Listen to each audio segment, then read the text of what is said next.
Hello everyone, it's Jean from inkyowlstudio. Welcome back. I want to say a big thank you to all my new subscribers and a big welcome. I am so happy to have you join me, and I'm hoping I can give you tips and show you my creative process and kind of give you inspiration here. And I do have a beginner's playlist down below. I'll go ahead and put a link down there in case you want to check that out. But I do all levels, so I'm just so happy to have you with me.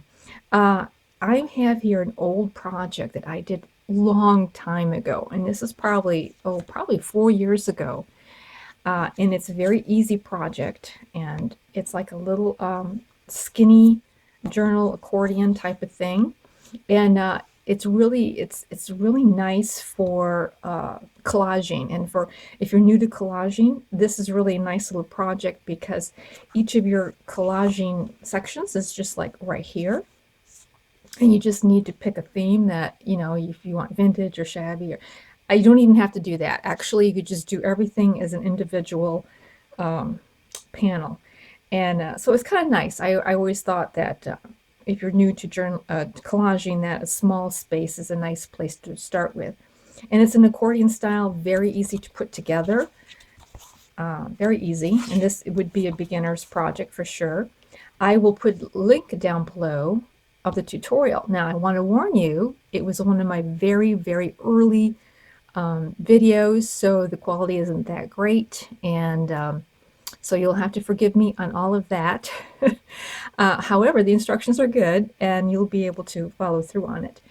And so anyways, I just pulled it out the other day and I was just looking at it, kind of looking at some of my old projects, and I thought, maybe we can take this idea and do something a little different with it. So today I'm going to show you another project kind of using this principle, and it's both sort of it's between a beginner and intermediate, I would say. It just depends on whether you glue or you sew. If you're going to use sewing, I would definitely say it's an intermediate project, but if you're just going to use all glue, it's probably a beginner's, in the sense that if you've done a couple little small projects, I'm sure you'd be able to do it. So I'm just going to put this aside, and like I say, the link will be down below if you'd like to do this little project. So what I started out with this, and this is the end result, sort of.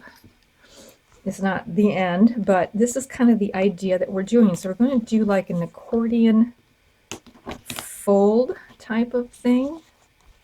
Yeah, get the sense of what that is there. Okay.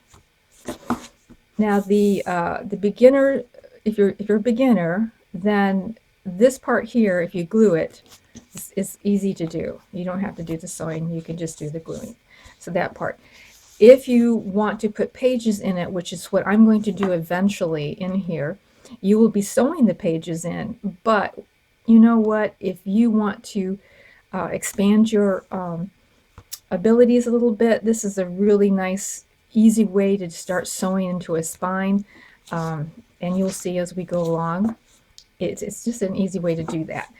Anyway, so I cut up my dimensions that I want the size to be, and I believe this is 4 by 6. These are 4 by 6 pieces of paper, and these digitals, I'll put a link down to the digitals. However, I did reduce them quite a bit, so that's something you would have to do, but you can use scrapbook paper, you can use whatever you like to use.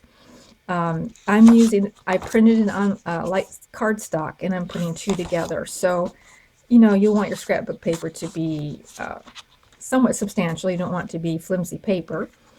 And so this is another good 6 by 6 pad project.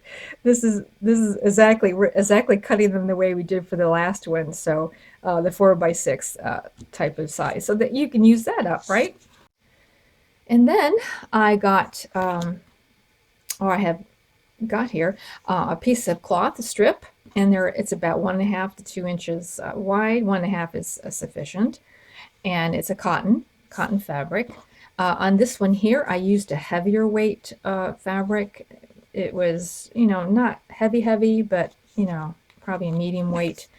But this time I'm just going to use cotton, a nice quality cotton. That will be enough, I'm sure.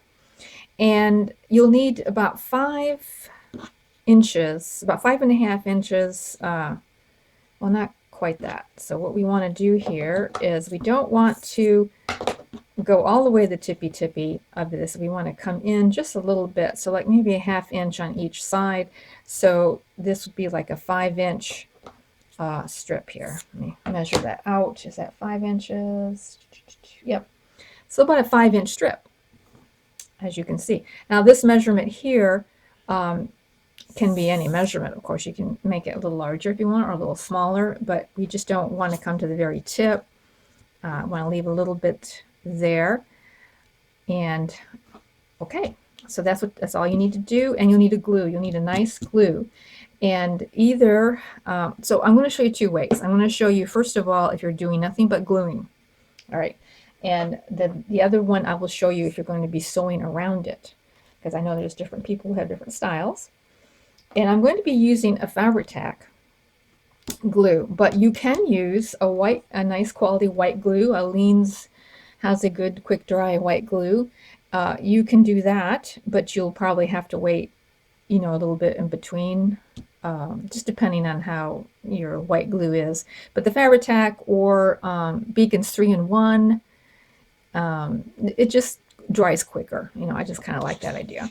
So here we have, this might confuse you. So I want these 2 sides to be together. So I am gluing together 2 pieces of this lightweight cardstock, right? Or you can do heavy cardstock.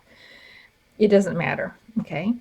And what I'm going to do is first of all, I'm going to put glue right down here on the side, or on the, right here on this one side. And about a 1/2 inch worth there. I'm going to come in with my cloth and stick that down there like so. And then I want to put a piece of cloth on the other side. So let me put glue down here on this side.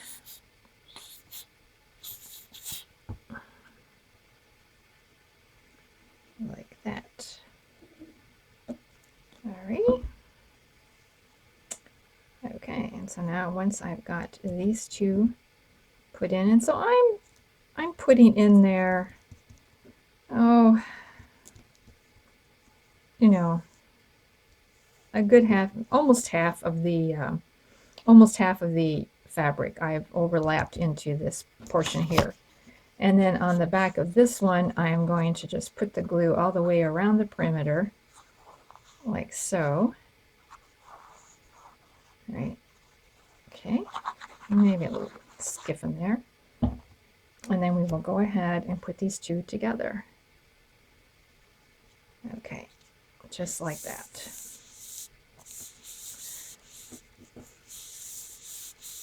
All right. There we go. Now when we do the next 2,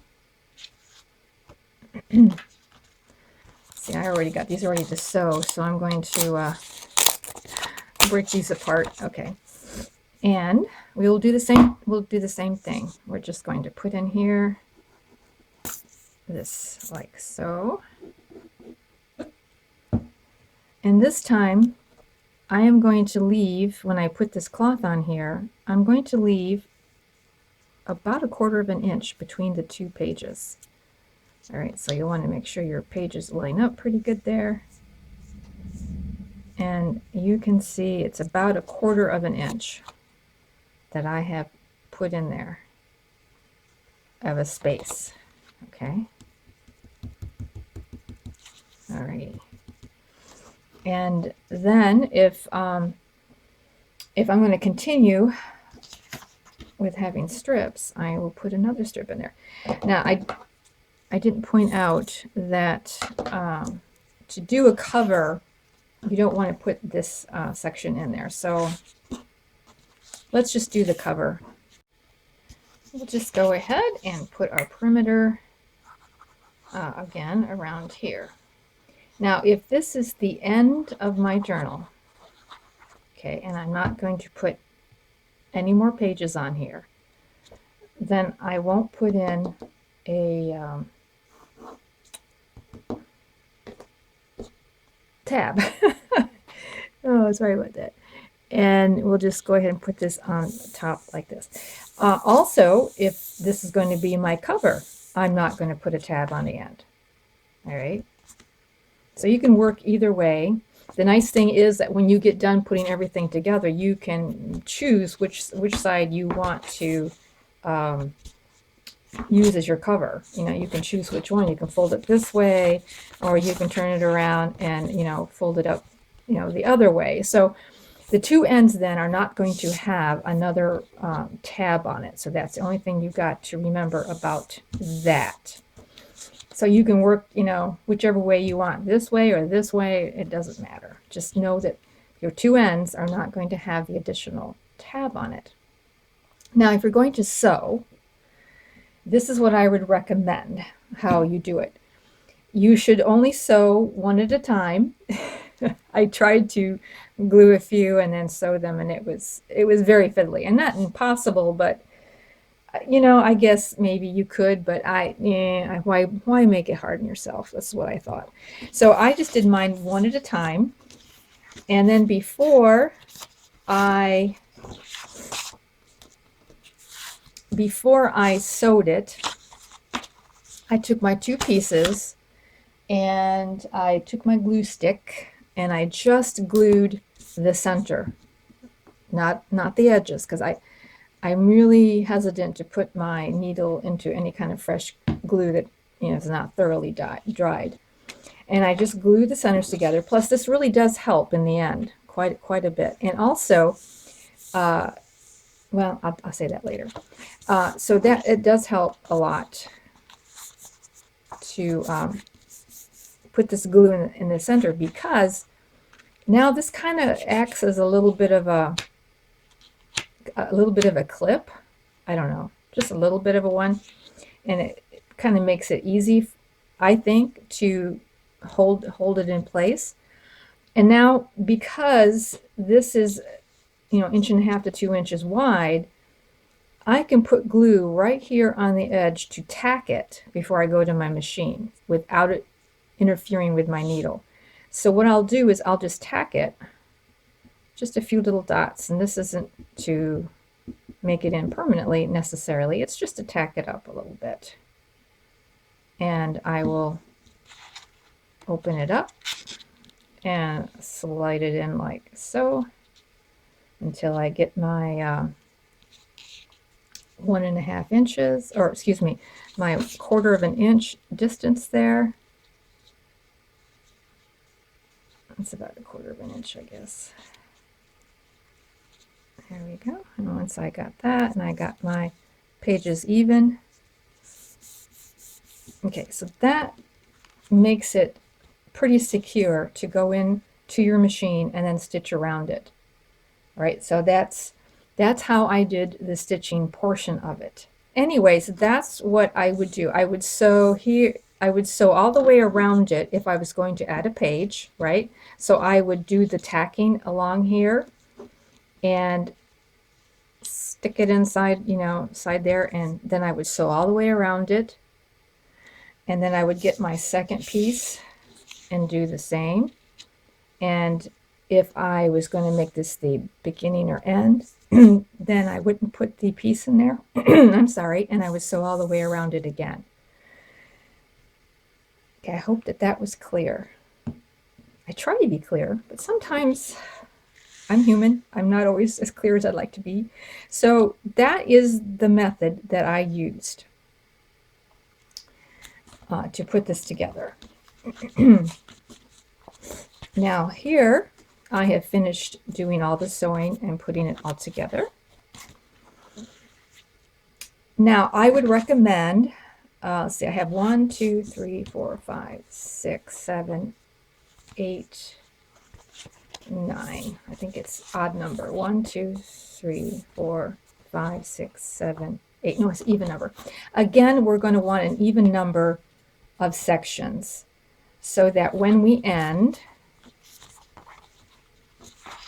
Well, you know, it doesn't matter because you could end this way or you can end this way. It doesn't matter. You can end it either way. Either this is flipping this way. All right, if you're making a flip-flop type of journal, which is what I'm doing, I'm putting in 2 signatures on the one side and 1 signatures on the back side. Then you'll probably want an even number of pages. Okay, it kind of depends on your purpose for this journal. I mean, as a beginner, you don't have to put in the signatures at all. You can just make however many you want and just decorate each one, and then you'll hold it together with like a tie in the end is what you'll end up doing. But I'm just trying to give you options here as to how you want to do it. For this particular project, I am going to put in a signature here and a signature there, and then I'm putting in a signature here.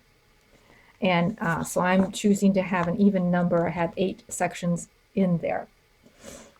All right. So that is the basics of putting this together. Also, another tip about when you go to cut it out. So when I since I'm putting these cards together, of course I want them to match exactly. So what I tend to do is I cut my one 4x6, you know, the way I want it. I cut the back panel just slightly larger, like maybe 4 1/4 and 6 1/4. Or I know if you're using a 6x6 pad that it's already decided for you, so it's much easier because it's already measured out exactly. It's just that sometimes when you're measuring on your own, there can be a little difference depending on, you know, how you lined it up on your cutter or whatever. So I always add just a little 1/4 of an inch, and then when I put them together, I will trim off that back part, and that way I know they match exactly. That's just a tip if you're just cutting from a big piece of paper and you're cutting them up. If you're using the pads, that's great because you can just cut them 4 inches, 4 inches, 4 inches, and the 6 inches will match up, and it should be fine that way. Or if you wanted to add in your 6x6 pad, if you wanted to add, instead of just 4 on the back one, you could add like 4 1/4, and that way you can get them lined up. And that's just being the perfectionist, you know. Quite honestly, it's probably no big deal. That's just me. All right, so I think that pretty much covers how I put this together. Now, I did talk about putting this together with a tie, so let me close up with that. And so let's just pretend this is going to be the tie. It's not, but let's pretend it is. What I will do on the back is I will get a pretty little piece of ephemera. So let's just put in like this little, that's not the right shape. Let's put in the pretty piece of ephemera like this. I will glue this in there.